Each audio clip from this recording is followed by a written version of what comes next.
जो लाइंस मैं पेश करूँगा ये भी लाइंस सईद आमिर रज़ा शाह की हैं, जो कि मैंने जब पढ़ी थी तो मुझे बहुत अच्छी लगी थी, तो मैंने सोचा था कि इन्हें लाजमी शेयर करना है मैंने।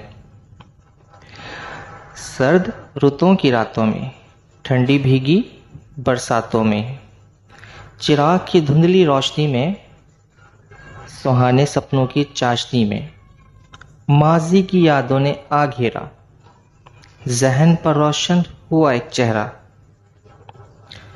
सर्द रुतों की रातों में, ठंडी भीगी बरसातों में, चिराग की धुंधली रोशनी में, सुहाने सपनों की चाशनी में, माजी की यादों ने आ घेरा, जहन पर रोशन हुआ एक चेहरा। फिर ये नैना बारिश के साथ बरसते रहे, फिर ये नैना बारिश के साथ बरसते रहे, एक बार फिर उनके दीदार को तरसते रहे।